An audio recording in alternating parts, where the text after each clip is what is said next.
Alors, les reconnaissances concernant la chenille directement, elles ne sont pas forcément évidentes, hein, quand on n'a pas trop l'habitude, hein, et on va parler des chenilles à poil, on va dire. Mais il y a vraiment un très grand nombre de chenilles, hein, qui ont cette caractéristique d'avoir des poils. Alors, les poils ne sont pas significatifs d'urtication, hein. C'est plutôt, je dirais, un système de défense global, on va dire, qui peut repousser par la texture pas mal de prédateurs. Et on peut imaginer des reptiles, des oiseaux, des micro-mammifères, des petites musaraignes, etc., qui n'aiment pas finalement cette forme de texture. Et les poils urticants, ce sont ceux qui sont quasiment invisibles, hein. Ils font quelques microns. Donc, pour le reste, ce qui est visuel, donc, ce sont des poils qui sont non urticants, hein, pour les séries de poils assez longs qu'on voit. Concernant la processionnaire du pin, donc elle a une couleur de fond assez noirâtre, noir anthracite, hein, plutôt mat, on va dire, avec des séries de touffes de poils, hein, qui sont dispersées de façon, on va dire, régulière. Et ça, c'est homogène, hein. Quand on est dans l'espèce, il n'y a pas de variation d'un individu à l'autre. Et donc ces poils, là, selon leur positionnement sur le corps, en fait, ils ont pas exactement les mêmes couleurs. Donc on a plutôt des teintes roussâtres sur le dos. Là, on a une vue dorsale. Et des teintes plutôt crème, plutôt blanchâtres sur les côtés. On a quelques verrues également, donc ça, elles sont un peu disséminées à la base de certains poils, hein, pour cette chenille-là. Des fois, elles sont bien visibles chez d'autres espèces. Et donc la tête également. Bon, en général, avec le sens de déplacement, on se rend compte de où est l'avant de l'arrière de la chenille. Et souvent, effectivement, il y a des caractéristiques qui peuvent amener à faciliter une détermination. Elle, voilà, j'ai une tête homogène, je dirais sans marque spécifique. La longueur, on va dire, quand elles sont grandes, là, vous voyez le fond, hein, c'est des chenilles qui sont au sol, donc ils ont terminé leur stade de développement larvaire, donc chenilles, et donc elles peuvent atteindre 4 centimètres de long pour la processionnaire du pain. Tu peux passer, s'il te plaît? Alors, donc ça, je dirais, l'espèce proche, donc vraiment, on est dans le même groupe, hein, l'espèce là, également qui a les mêmes caractéristiques au niveau de l'urtication, mais celle-ci, donc c'est la processionnaire du chêne, donc qui est légèrement plus petite. Donc elle, ce qui se remarque tout de suite, en fait, c'est sur le dos, ces séries de bandes noires à poils très courts. Donc on voit les bandes là, qui sont bien séparées par rapport à couleur de fond qui est gris moucheté de blanc, hein, comme des petits points. Et là, les verrues sont bien apparentes, hein, si on regarde un peu le côté. Donc ces poils qui ont l'air un peu moins denses, par contre, on a des poils qui sont plus longs, qui dépassent le centimètre. Et là encore, pour cette espèce, les poils, on va dire visibles, hein, ce ne sont pas les poils urticants également. Donc voilà pour la reconnaissance globale. Et là, la tête est un peu moins dissimulée par des touffes de poils, donc également visible lors de ses déplacements. Tu peux passer, s'il te plaît? Alors le problème de ces chenilles à poils, c'est que quand on est un peu moins habitué à les voir, c'est qu'il y en a un très grand nombre en fait de chenilles dites poilues.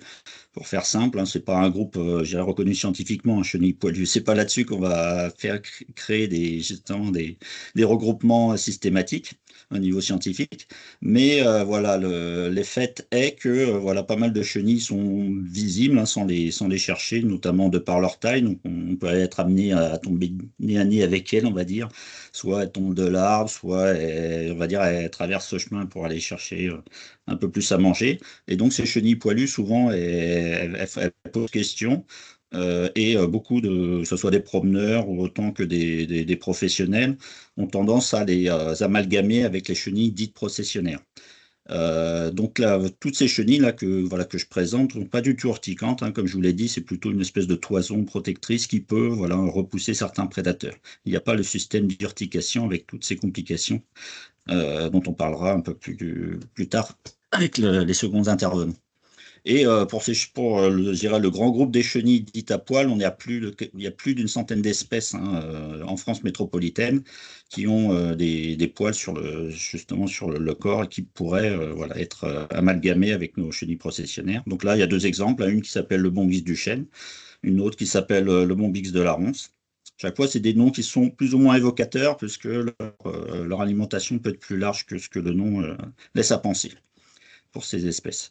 Tu peux changer, s'il te plaît? Alors, d'autres chenilles un peu poilues, hein, alors celles-là également, on les voit qui sont regroupées.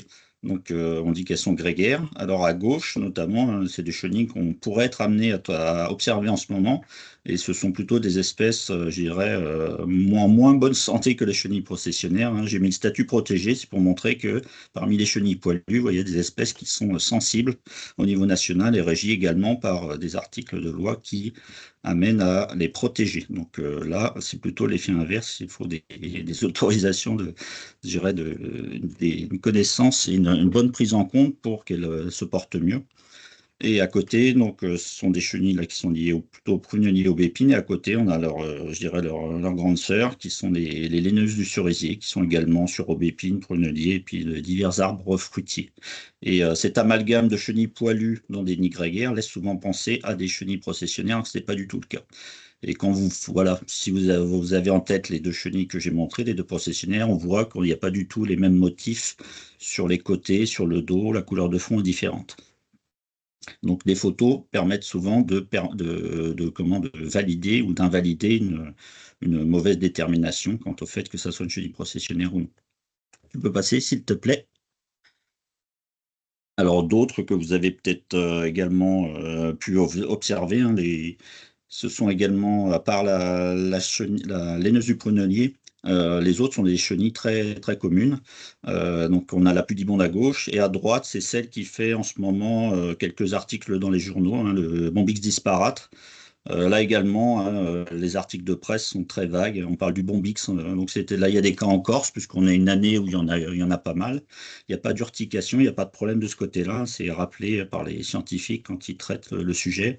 Voilà, ce que je disais, c'est que quand c'est mal, c'est mal précisé dans certains articles, ils parlent de bombix tout simplement, alors que c'est pas suffisant pour pour savoir à quel organisme on a affaire. Donc là, c'est soit dire le bombix disparate, le disparate, la disparate, ou le nom scientifique, là, qui est sans équivoque, Limentria dispar. Donc voilà, on en entend parler en ce moment sur les chaînes, notamment les chaînes mièges en Corse.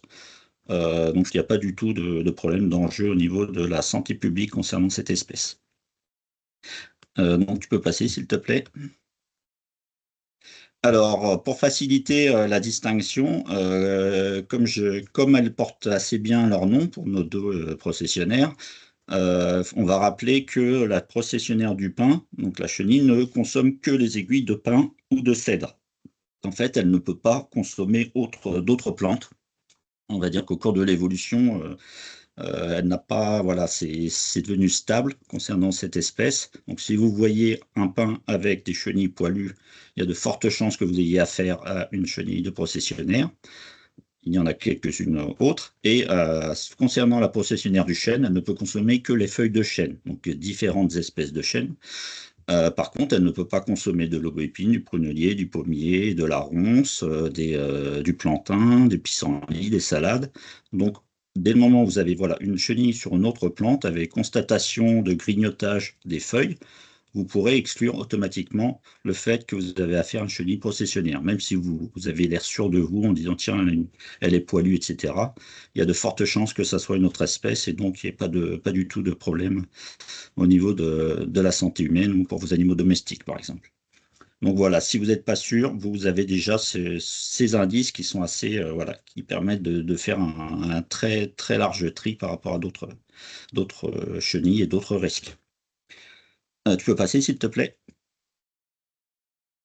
Alors, une autre facilité également, c'est de connaître sa biologie, hein, pour mieux justement cerner l'espèce, savoir que les chenilles processionnaires du comme du chef, celles du pain, donc elles sont grégaires, ça veut dire que finalement elles vont faire leur vie plusieurs, les unes toujours proches des autres, et donc elles vont confectionner une espèce de bourse soyeuse, de nid soyeux, c'est-à-dire c'est de la soie, hein, toutes les chenilles peuvent fabriquer de la soie, elles vont pas avoir il va pas avoir le même usage elle ne va pas avoir le même usage cette fois, et eux confectionnent une sorte de nid protecteur autour d'un amas d'épines de pin.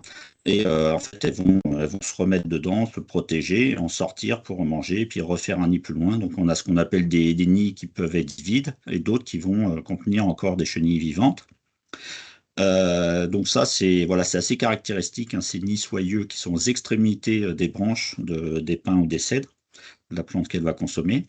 Et la deuxième caractéristique, hein, là également, elles portent bien leur nom, c'est le fait qu'elles fassent des processions, c'est-à-dire qu'elles se suivent à la queue leu dans l'arbre. Et pour ce qui est celle du pin, jusqu'au sol, puisque quand elles ont fini de grandir, elles vont avoir je dirais l'instinct, l'habitude, qui est immuable, hein. Donc elles ne peuvent pas faire autrement, de descendre le long de l'arbre, non pas en se laissant tomber, en sautant, en se laissant transporter par le vent, mais en descendant le long du tronc, jusqu'après, en descendant au sol. Et là, elles vont essayer de chercher plutôt des sols avec des anfractuosités ou une facilité pour creuser. Et à ce moment-là, elles vont s'enfouir dans le sol. Donc, ce qui explique parfois, quand il y a des sols artificialisés avec du béton, du goudron, qu'elles finalement elles se promènent plus longuement, le temps de trouver une facilité pour s'enfouir dans le sol. Mais donc, la procession et les nids soyeux sont caractéristiques vraiment de cette espèce lorsque voilà, on a des pins ou des cèdres à proximité, hein, d'où elles descendent. Tu peux passer, s'il te plaît. Pour celle du chêne, donc on a également l'effet grégaire, donc elles vivent ensemble, avec également des nids soyeux, mais pas aux extrémités, hein, des branches de chêne. Donc selon la densité de feuillage, ça saute pas forcément aux yeux, hein, contrairement au nid de processionnaire du pin. Et elles vont faire des processions dans l'arbre, mais elles ne vont pas descendre de l'arbre. Donc il y a moins de risques de contact ou même d'observation, puisque voilà, si elles sont au sol, c'est qu'il y a pu y avoir une branche cassée qui les a amenées au sol, ou alors des coups de vent des fois. Mais sinon, elles vont faire tout leur cycle quasiment de larves, de chenilles dans l'arbre. Et à la fin, donc cet amas sur un tronc pour après faire l'ultime transformation qui donnera lieu à l'émergence des papillons. Tu peux passer, s'il te plaît? Alors, également, puisque rien n'est simple, hein, chez nos insectes, hein, qui sont un très très vaste groupe animal, ce ne sont pas les seuls à faire des nids de soie, des nids grégaires. Ce ne sont pas ce sont pas ces deux seules chenilles qui font des nids. On a également, on l'a vu tout à l'heure, je dirais de façon individuelle, la laineuse du cerisier. Donc là, vous avez une photo typiquement d'un nid qui pourrait ressembler, si on l'isole de la plante, à un nid de processionnaire, un nid de processionnaire, que ce soit du pin ou du chêne. Mais en fait, là, le nid, il est sur un prunellier. Donc vous voyez un épineux avec des feuilles un peu allongées. Donc on n'a pas des aiguilles de pin, on n'a pas de la feuille de chêne. Et le nid est bien sur cet arbre, hein. C'est pas une branche de chêne qui traverse l'arbuste. Donc voilà, voilà, là il y a un énorme doute si on nous dit qu'on a affaire à une chenille de processionnaire du chêne, car la plante n'est pas la bonne. À côté, donc également des photos qu'on nous envoie souvent, hein, pour nous dire on a vu des processionnaires du chêne. Donc là sont ce qu'on appelle des micro-lépidoptères, hein. C'est parce qu'on a vraiment des petits gabarits de chenilles qui vont donner des petits papillons. Et par contre, ils font des grandes toiles, hein, souvent quand il y en a plusieurs groupes, hein, dans un seul arbre. Donc, par exemple, là, on a alors elle n'a pas un nom français encore, une Hipponometa padella qui est sur aubépine cette fois. Donc, on en voit également beaucoup sur fusain. Donc, typiquement, là, le nid grégaire, du fait de la plante, on sait qu'on va avoir, non, on va avoir différentes espèces. Sachant qu'en plus, cette espèce est difficile à déterminer et qu'elle en a plusieurs qui se ressemblent, et la plante permet également de scinder. Là, on est bien sur une espèce qui est à l'aubépine et pas au fusain. Il y a sa petite sœur qui est sur fusain, il y en a d'autres sur prunellier.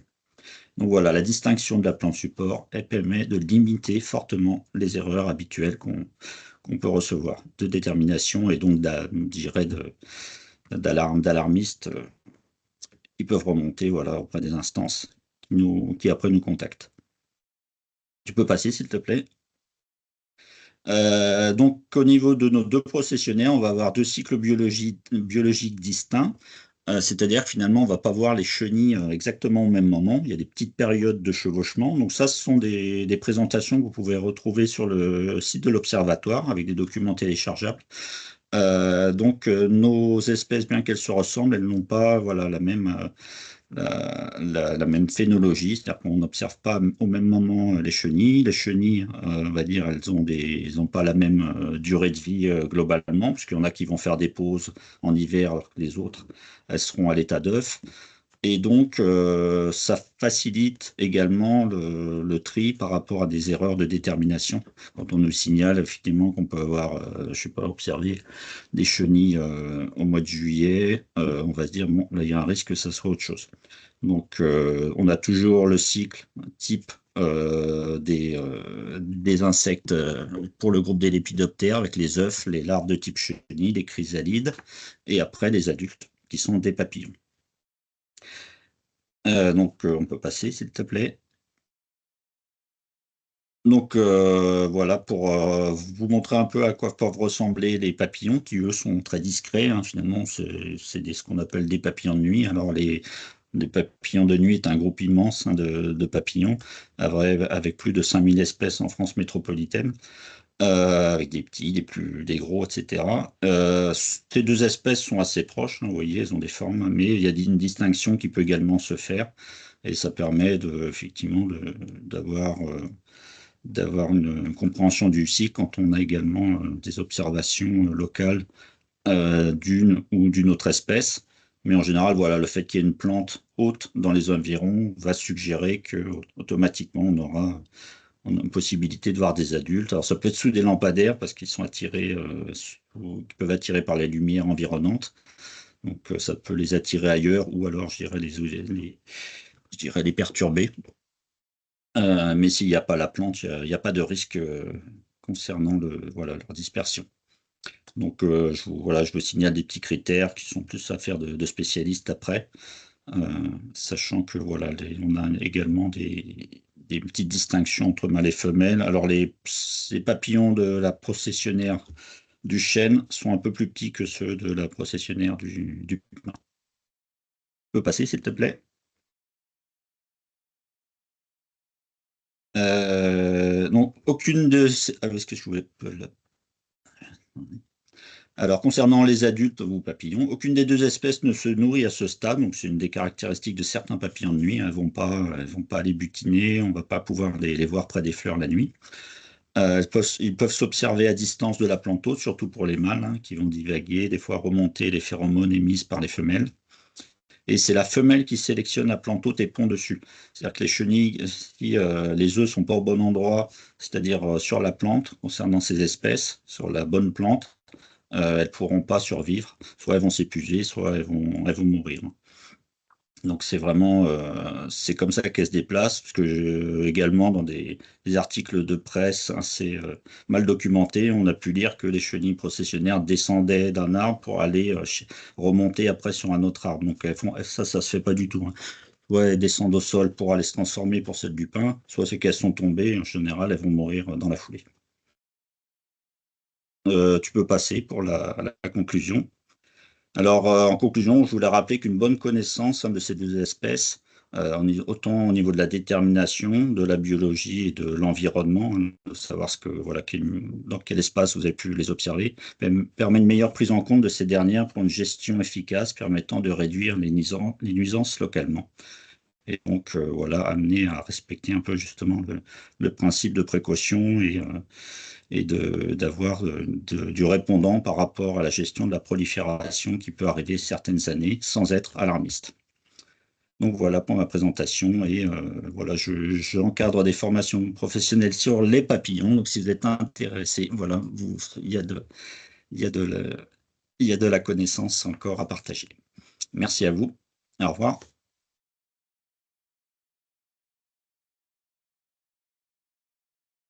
Merci Alexis. On va passer aux quelques petites questions. Donc déjà, je vais poser une première question et ensuite peut-être qu'on aura plus de questions dans le chat. N'hésitez pas à les poser. pourra les poser à Alexis. Euh, Déjà, pour la première question, à quel stade de développement les chenilles deviennent-elles, enfin, sont-elles urticantes pour les chenilles processionnaires du pin et du chêne? Et est-ce qu'il y a des critères pour les reconnaître à ces stades-là par rapport au stade non urticant? C'est le troisième stade, effectivement, ça va être limite, c'est plutôt sous la loupe qu'on va faciliter la détermination. C'est une histoire de nombre de poils, des éclaircies qui se créent. Donc, il y en a qui y arriveront plus facilement et d'autres, ça sera difficilement explicable comme ça sur une photo. C'est la phénologie plutôt, et c'est-à-dire le moment, sachant que des fois, elle peut être un peu plus tôt, hein, au troisième stade par rapport à une année, ou est-ce qu'on est encore au second stade, s'il a fait plus froid, etc. Donc, c'est voilà, c'est l'histoire de densité des couleurs qui varient légèrement d'un stade à l'autre. Mais les poils urticants, vu qu'ils sont invisibles, voilà, on pourra pas les voir à l'œil nu et savoir voilà, ça y est, qu'ils sont formés, ils peuvent être alors urticants donc. Super, merci beaucoup.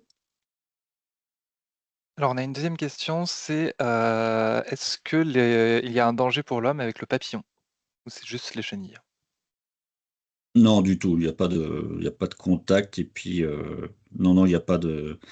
Si c'est un poil sur 10 millions et qui peut tomber par hasard, qui peut être resté sur un abdomen, des fois ça peut arriver, mais c'est infime, c'est une goutte d'eau dans l'océan et c'est l'affaire de pas de chance. Mais non, c'est essentiellement les chenilles qui ont cette caractéristique.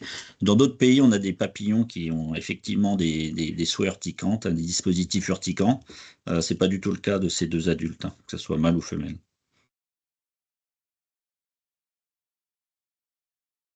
On a une autre question, est-ce que, il y a une utilité, entre guillemets, des poils non urticants, biologiquement?